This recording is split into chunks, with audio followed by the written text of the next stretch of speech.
আগস্টে ফ্যাসিস্ট হাসিনা চলে যাওয়ার পরে ভারতের কসাই মোদি হাসিনার দায়িত্ব গ্রহণ করেছে।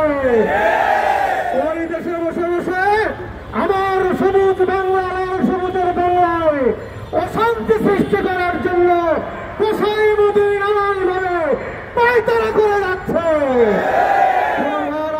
আমরা বলতে চাই বাংলাদেশের জনগণ ভারতের বিরোধী নয়, কিন্তু বাংলাদেশের জনগণ যেভাবে ফ্যাসিস্ট হাসিনার বিরোধী ঠিক তেমনি ভাবে ফ্যাসিস্ট কসাই মোদিরও বাংলাদেশের জনগণ বিরোধী। এখন আমাদের বার্তা স্পষ্ট, আমাদের হাই কমিশনে যে হামলা করেছে অনতিবিলম্বে আন্তর্জাতিক চুক্তি লঙ্ঘন করে যে হামলা করেছে, ভারতের সরকার যদি সেই হামলাকারীদের তাদের বিচার না করে, যেই প্রশাসনের লক্ষ্য উপস্থিত ছিল তারা অবহেলার কারণে যে হামলা হয়েছে তাদের যদি বিচার না করে, বাংলাদেশে যদি উস্কানি ক্রমাগত ভাবে চালাইতেই থাকে, তাদের বিরুদ্ধে যদি বিচার না করে, আমরা বলতে চাই বাংলাদেশের জনগণকে হালকা মনে করবেন না।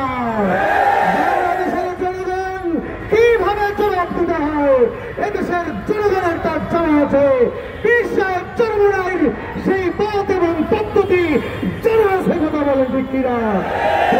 আমার আজকের এই মিছিলে উপস্থিত হওয়ার জন্য ঢাকা মহানগরের পক্ষ থেকে সকলকে আন্তরিক মোবারকবাদ জানাচ্ছি।